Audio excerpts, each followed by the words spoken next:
From the deepest shadows, where secrets are kept and stories are buried, a new tale is about to emerge. We often walk through life thinking we know the people around us, that we understand the world we live in. But what if everything you thought was true is just a carefully constructed facade?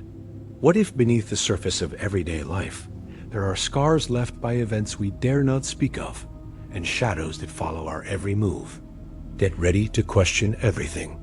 We're about to pull back the curtain and expose the hidden truths that lie just beyond our sight. In the world of scars and shadows, what is lurking in your blind spot? Subscribe now and let's find out together. You won't want to miss what's coming next.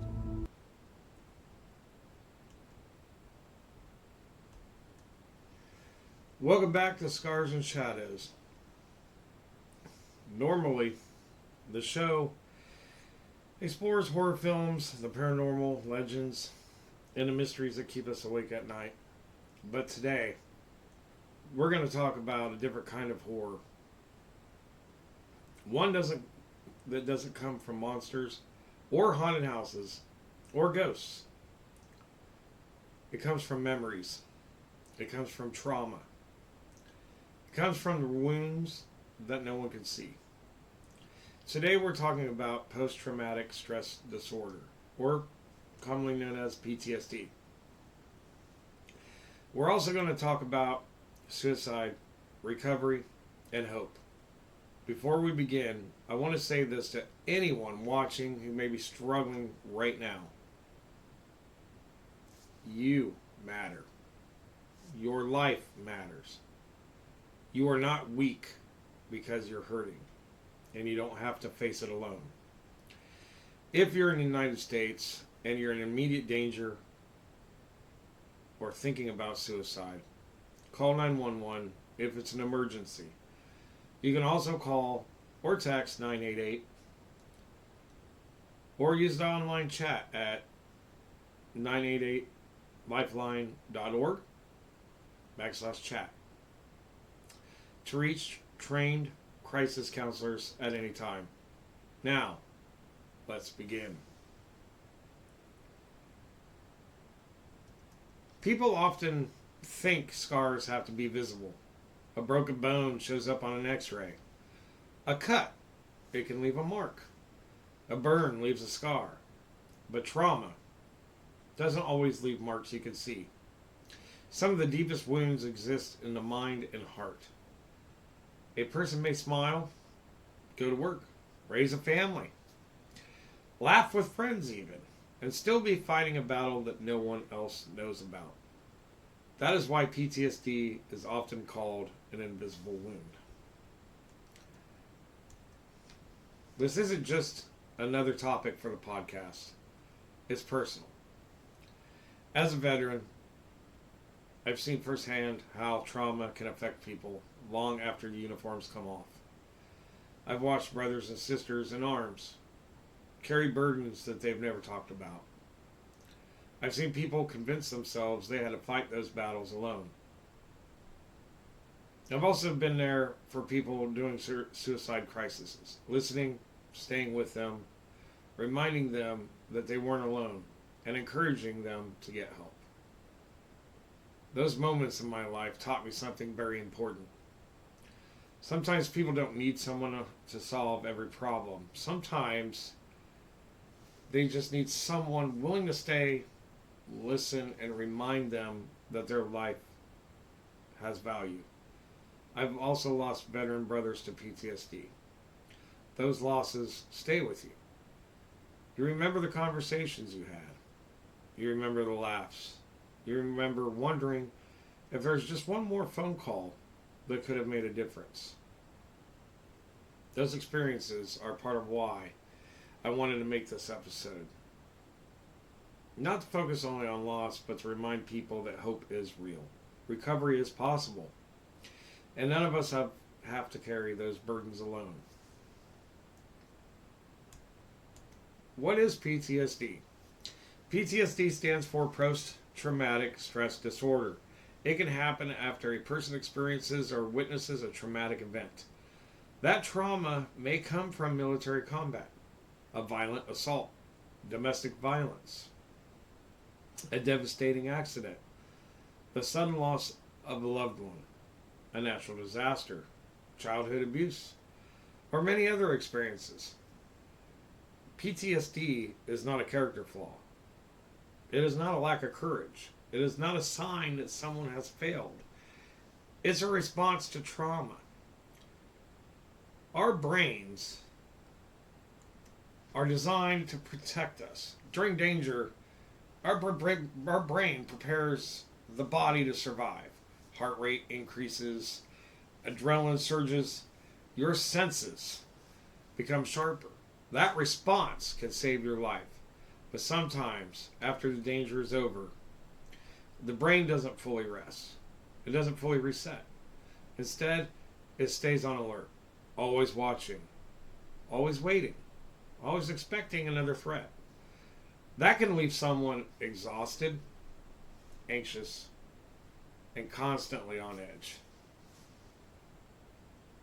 So there are differences, but one of the biggest myths about PTSD is that only veterans experience it. That is not the case. Trauma doesn't compare itself. A combat veteran may carry memories of firefights, explosions, and losing fellow service members. A police officer may relive responding to violent scenes. A firefighter may remember lives they couldn't save. A nurse or a paramedic may carry memories from the emergency room. A survivor of domestic violence may live in fear long after leaving an abusive relationship. Someone who has experienced childhood abuse may carry those wounds into adulthood. Different experiences, different stories, the same need for compassion and healing. Pain isn't competition. Healing shouldn't be either.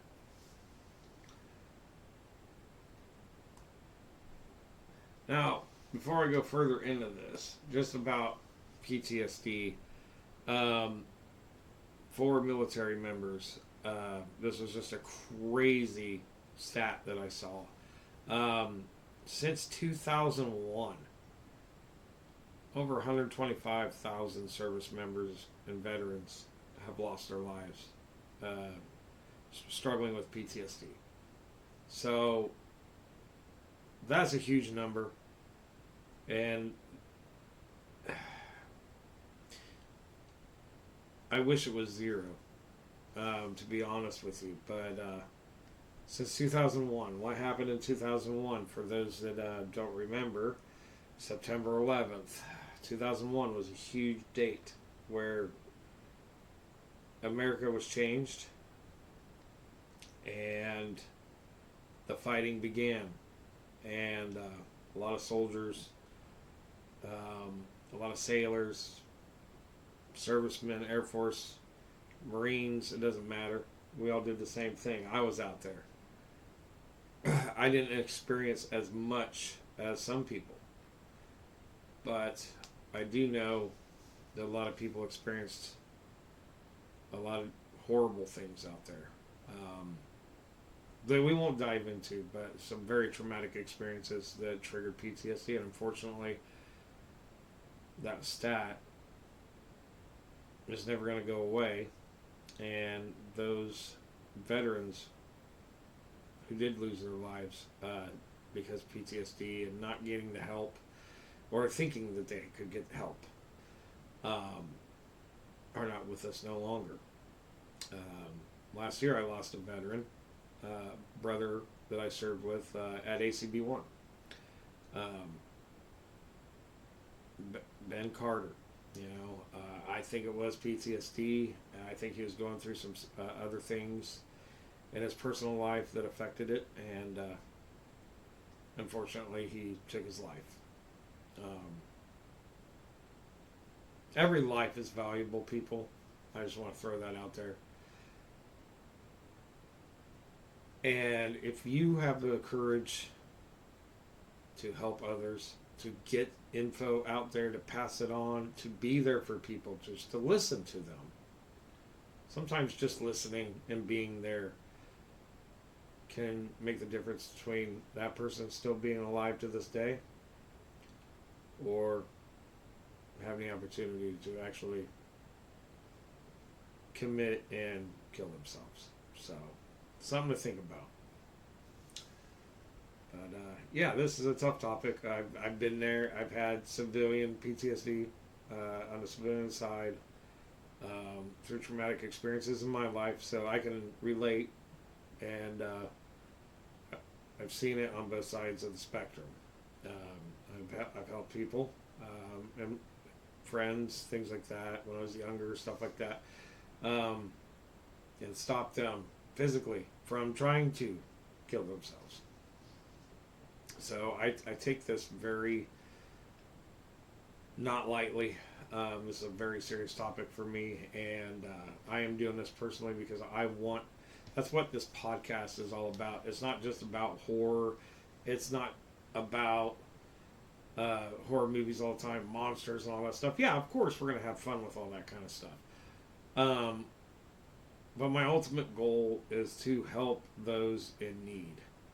And if we can get anybody that is watching this, is listening right now, if you can please like it, subscribe, share it. Write down the info that I'm about to give you.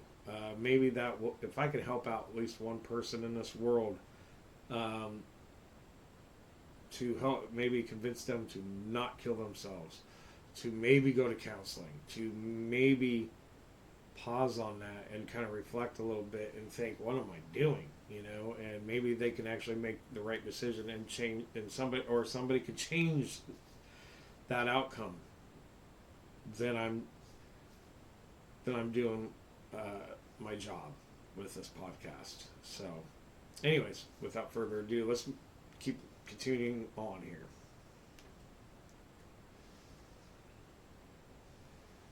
For many people, especially veterans, asking for help can feel like admitting defeat. Military culture teaches resilience, discipline, and pushing through hardship. Those qualities save lives in dangerous situations. But after service, that same mindset can sometimes make it harder to say, I'm struggling. The truth is this: asking for help isn't weakness, it's courage. It takes strength to face invisible wounds. It takes strength to trust someone else with your story. And it takes strength to believe healing is possible. You never really know. One of the biggest lessons I've learned is this: you never truly know what someone else is carrying. That coworker who seems quiet, the neighbor who rarely comes outside, the friend who stopped answering calls, the veteran that says, I'm fine. Sometimes I'm fine is exactly what people say when they don't know how to explain what they're really feeling. That's why checking on people matters. A simple phone call, people, a text message, an invitation to go grab some coffee and talk. Those small acts of kindness can remind someone that they haven't been forgotten. And sometimes that reminder can be the first step towards hope. Now, this is just the beginning here of this. This is a big thing. So we're going to take a 5-minute break, but we're going to take a closer look at PTSD itself. We'll talk about the symptoms that many people don't recognize. We'll explain the differences between PTSD and complex PTSD. We'll discuss survivor's guilt, moral injury, anxiety, depression, nightmares, flashbacks, hypervigilance, and why trauma can affect every part of a person's life. Knowledge doesn't erase trauma, but understanding can replace fear with compassion, and compassion can change lives. I'm glad you're here. This is Scars and Shadows. We will be right back. And we're back. So, anyways, if you're just joining us today, we're talking about PTSD, complex PTSD. suicide prevention, and the hope that healing is possible. In the first part of this episode, we talked about how and why the subject is so personal to me, and why invisible wounds deserve just as much attention as physical injuries. Now I want to take a deeper look at PTSD itself, because the more that we understand it, the better we can recognize it. And the better that we recognize it, the better we can help those out there who are suffering. What does PTSD actually feel like? One thing I've heard from veterans and civilians alike is this: I wish people could spend just one day in my head. PTSD isn't simply remembering something bad that happened. It's often reliving it, replaying it in your mind. Imagine watching the worst day of your life over and over again without pressing play, without warning. A smell, a song, a loud noise, a particular place. Even a certain time of year can trigger memories so vivid that your brain reacts as if the trauma is happening all over again. That's why PTSD isn't just getting over it. The brain is reacting as though the danger is still present. So let's go into some of these symptoms. Mental health professionals often group PTSD symptoms into four broad categories. Not everyone experiences every symptom, and symptoms can change over time. There are intrusive symptoms. These are the memories that seem to force their way back into a person's mind. They can include flashbacks, nightmares, unwanted memories, emotional distress when reminded of the trauma, physical reactions like shaking, sweating, nausea, or even a racing heartbeat. Some veterans have described hearing fireworks and, for a split second, feeling as though they were back in a combat zone. A survivor of a serious car accident may panic at the sound of screeching tires. A survivor of abuse may freeze when hearing a voice that reminds them of a person who hurt them. These reactions are not choices. They're trauma responses. Another one is avoidance. Avoidance can seem logical at first. If something reminds you of pain, you naturally want to stay away from it. People with PTSD may avoid certain roads, certain cities, even movies, or crowds, or even conversations, holidays, even family members if those relationships are connected to painful memories. Unfortunately, avoidance can slowly shrink someone's world. Before long, they may isolate themselves from almost everyone.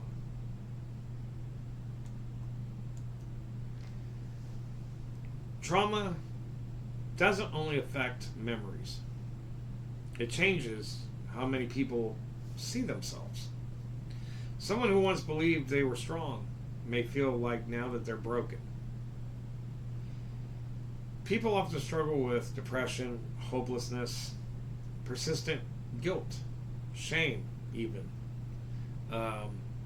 difficulty feeling happy, feeling emotionally numb, losing interest in hobbies, feeling disconnected from family, trust issues. Many people also ask questions that never seem to have answers, such as, why did I survive? Why couldn't I save them? Could I have done something differently?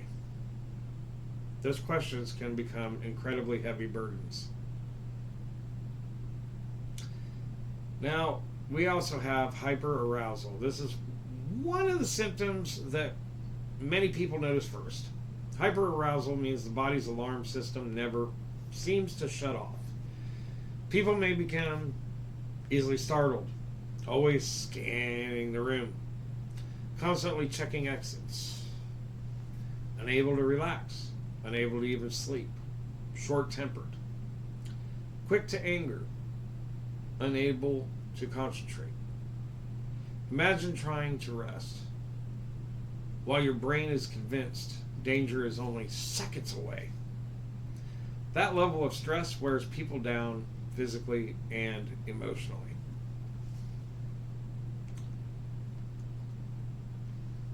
Now let's talk about something many people have never heard of: complex PTSD, or CPTSD. PTSD is commonly linked to one traumatic event or a series of closely related traumatic events. Complex PTSD, however, is often associated with prolonged or repeated trauma over an extended period, such as an ongoing childhood abuse, long-term domestic violence, captivity, or repeated exposure to traumatic situations. Both PTSD and complex PTSD can involve nightmares, flashbacks, avoidance, hypervigilance, anxiety, emotional stress. But people with complex PTSD may also struggle with persistent feelings of worthlessness, difficulty controlling emotions, deep shame, difficulty trusting others, problems forming healthy relationships, feeling disconnected from their own identity, or even a constant expectation that something bad is about to happen. It's very important to remember that both conditions are real, both deserve treatment, and many people improve with evidence-based care and support. Now, one of the other things that's hard, one of the most painful experiences I think that many veterans describe is survivor's guilt. This sounds a lot like this: why am I still here? Why wasn't it me? I should have done more. Survivor's guilt doesn't always follow logic. People often hold themselves responsible for events they couldn't control. The weight of those thoughts can be overwhelming if it's left unaddressed. There's another term that deserves attention, and that is moral injury. Moral injury is different from PTSD, although the two can occur together. It can happen when someone witnesses, participates in, or feels unable to prevent events that deeply conflict with their personal values.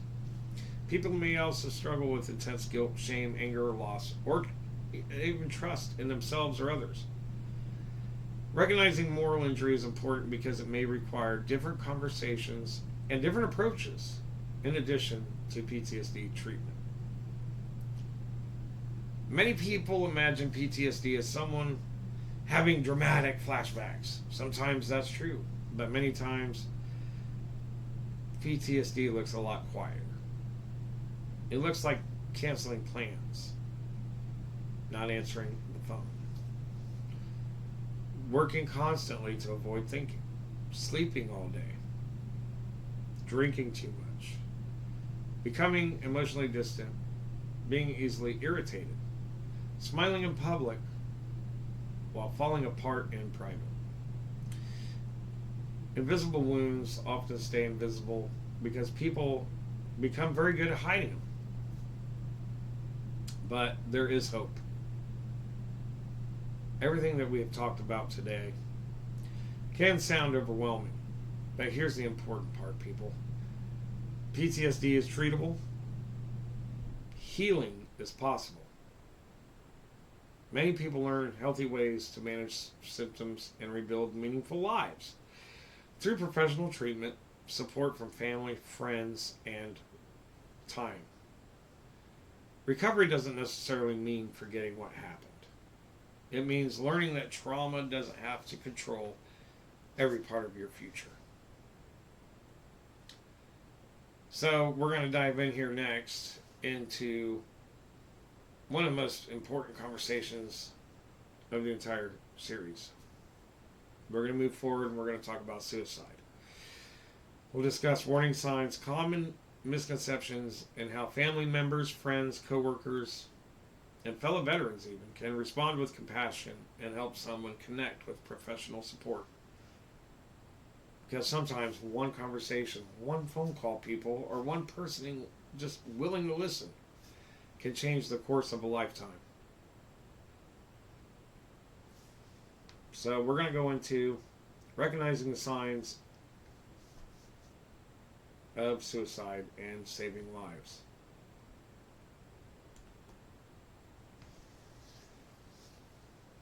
So this was a tough one as well. I've experienced this, seeing this on one side and help people.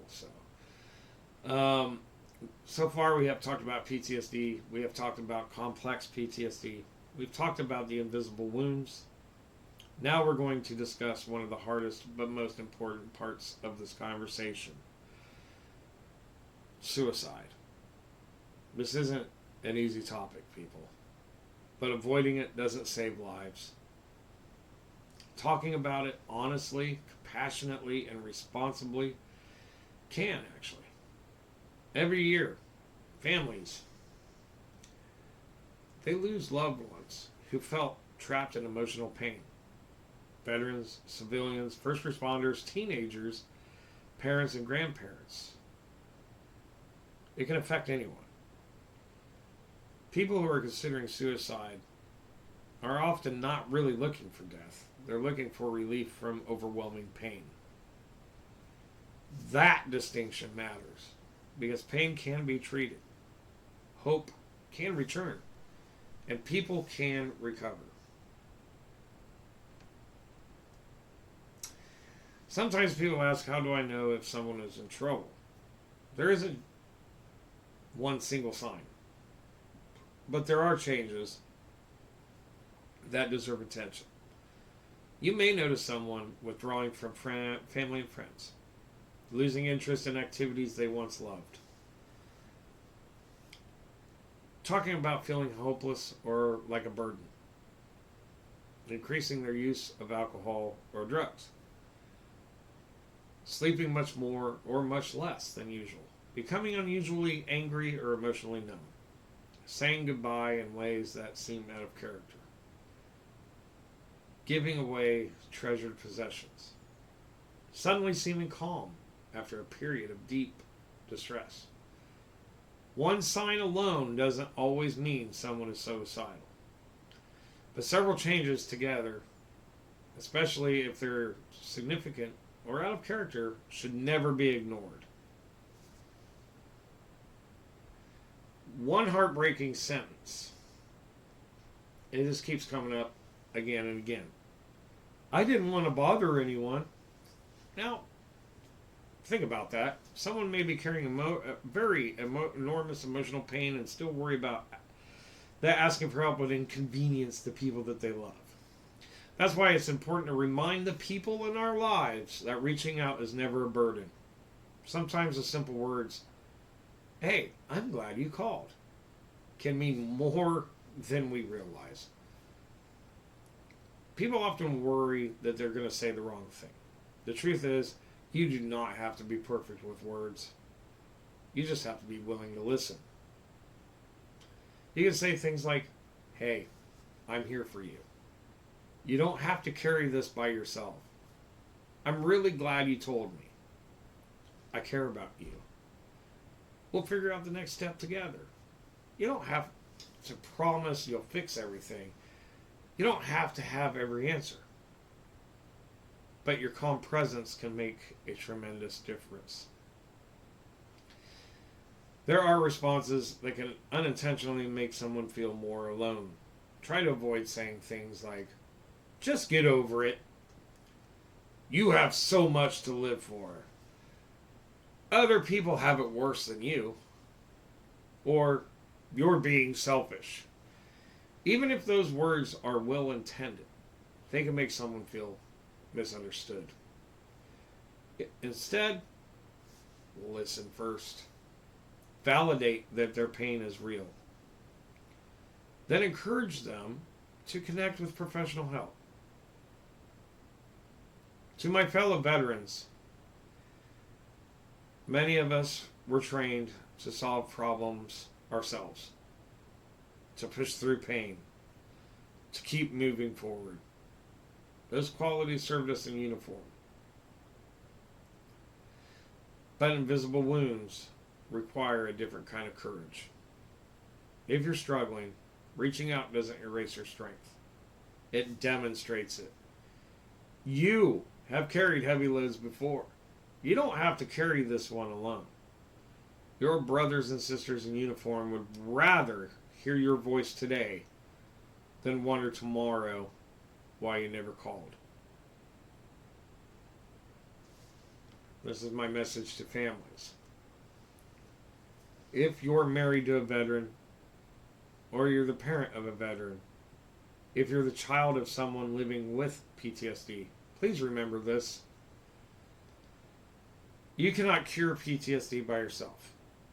But you can make a tremendous difference by being patient, listening, learning about trauma, and encouraging your loved ones to seek professional care. Healing is often a team effort. My message to civilians. Maybe you've never worn a military uniform. Maybe your trauma came from somewhere else. Please know this. Your pain is not less than. Trauma isn't measured by comparison. If your experiences continue to affect your daily life, you deserve the support and compassionate care. You deserve healing too. So one of the easiest things that we can do also is one of the most powerful. Check on people. I do it with my friends all the time. Call the friend you haven't spoken to in months. Visit the neighbor who lives alone. Invite someone to lunch. Send a message that simply says, "Hey, I was thinking about you. How are you doing?" Sometimes those small acts remind people that they haven't been forgotten. And feeling remembered can be incredibly powerful. If someone tells you they're thinking about suicide or you're seriously concerned that they're in immediate danger, stay with them if you can do so safely. Listen without judgment, no bias, and help connect them with emergency services or a crisis professional right away. So if it's an emergency, call 911. But you can also call 988 to reach the 988 Suicide and Crisis Lifeline, or you can use an online chat at www.988lifeline.org/chat. Veterans. You can also learn more through the Veterans Crisis Line. Go through the VA portal. You can go to VA Mental Health, and there's a lot of references there. You can also call 988 too. It's not just for civilians, it's also for veterans. There's a lot of info out there, and I'm going to have some at the end of this episode, but I know I don't have everything. But now we're going to talk about recovery.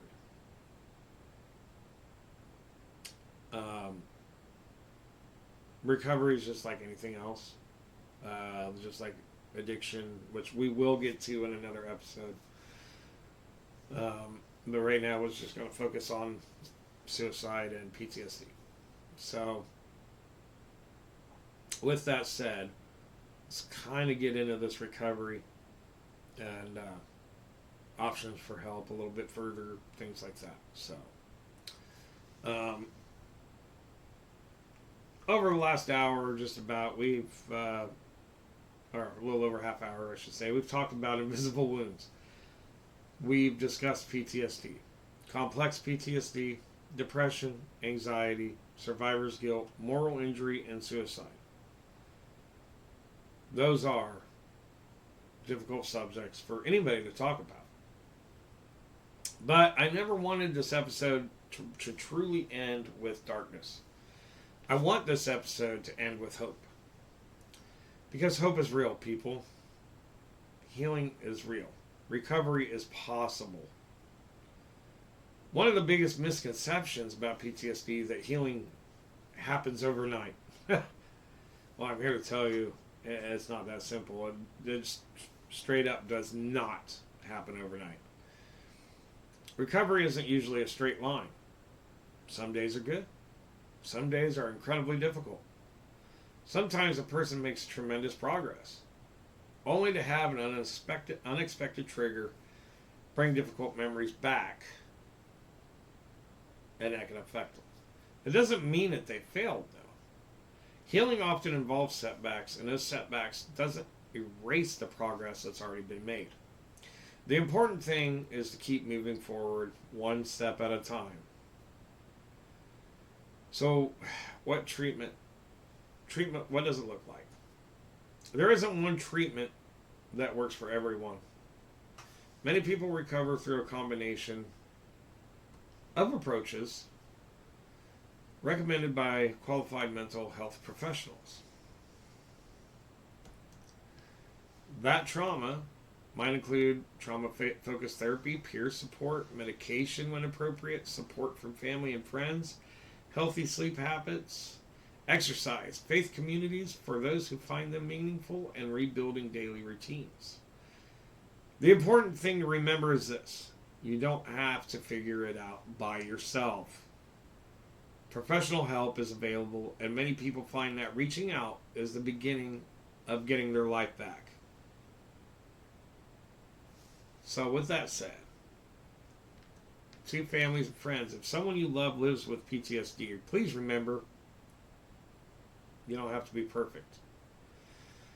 Sometimes people believe they have to know exactly what to say.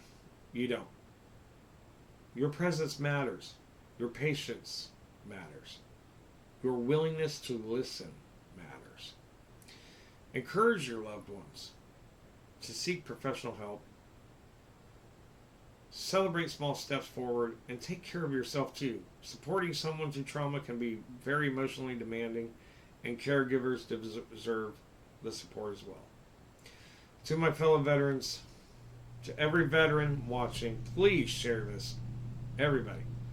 Whether you served 4 years or 20 years, or one deployment that changed your life forever, I want you to hear me. You've already proved your courage when you answered your country's call. Now prove it one more time. Talk to someone if you're struggling. Call a friend. Call another veteran, another brother or sister. Talk to your family. Reach out to a counselor. Walk in your local VA. The mission isn't over this time. The mission is you. To civilians carrying invisible wounds, trauma doesn't wear one uniform. Maybe your pain came from childhood. Maybe it came from an abusive relationship. Maybe it came from violence. Maybe it came from a tragedy that changed everything. Whatever your story is, your pain matters, and your healing matters. You deserve compassion. You deserve support. You deserve the opportunity to recover. Now, I would like to take a moment to remember those who are no longer with us. The veterans who survived war but couldn't escape the battles that followed them home. The first responders who carried burdens that no one else could. The civilians whose trauma became too heavy. Their lives matter. They were more than the worst day of their lives. Their memories deserve our respect. One of the best ways that we can honor them is by continuing to care for those who are still fighting today. So I have a challenge. Before this episode ends, I'd like to ask something of every single person watching. Everyone. This week. Call someone. Text someone. Visit someone. Especially someone that you've been meaning to check on. Ask one simple question. Hey, how are you? Really? And then listen. Not while checking your phone. Not while thinking about your response. Just listen. Just listen. Sometimes people don't need a speech.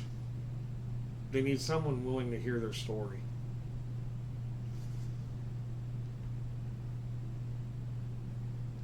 If you or someone that you know is in immediate danger, please call 911. If you or someone you know is experiencing emotional distress or thoughts of suicide in the United States, contact the 988 Suicide and Crisis Lifeline. I know we've already talked about that, but I want to reiterate that. And here on the screen, I do have a little bit of info. You guys can screenshot it, write it down, whatever. And you can re-listen to this. For veterans and families, you can go to va.org. You can also reference the Veterans Crisis Line. It is in the VA Mental Health on va.org.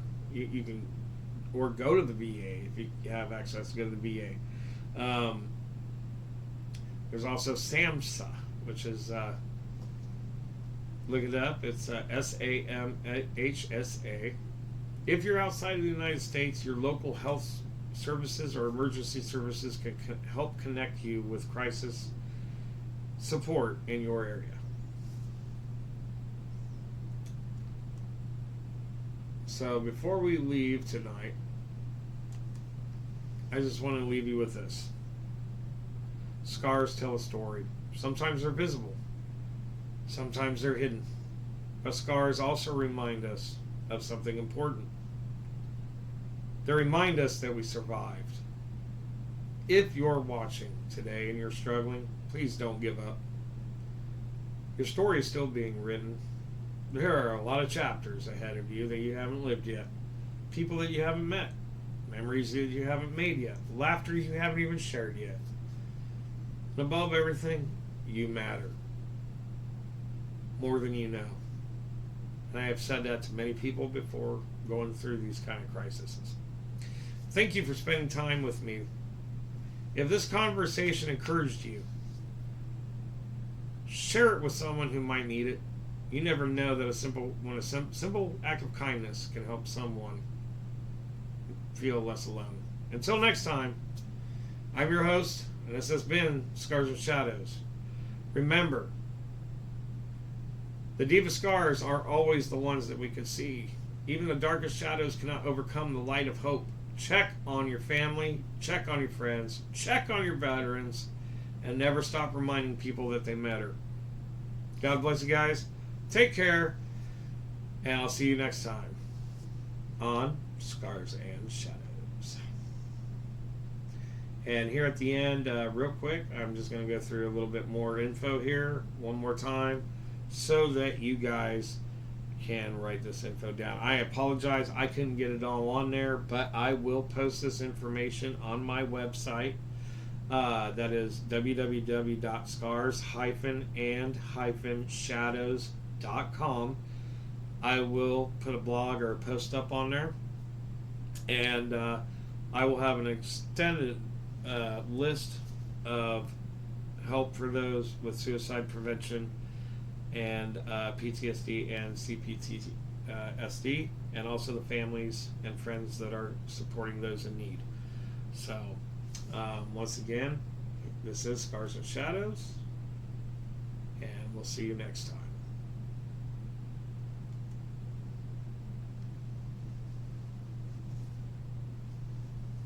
From the deepest shadows, where secrets are kept and stories are buried, a new tale is about to emerge. We often walk through life thinking we know the people around us, that we understand the world we live in. But what if everything you thought was true is just a carefully constructed facade? What if beneath the surface of everyday life, there are scars left by events we dare not speak of, and shadows that follow our every move? Get ready to question everything. We're about to pull back the curtain and expose the hidden truths that lie just beyond our sight. In the world of scars and shadows, what is lurking in your blind spot? Subscribe now and let's find out together. You won't want to miss what's coming next.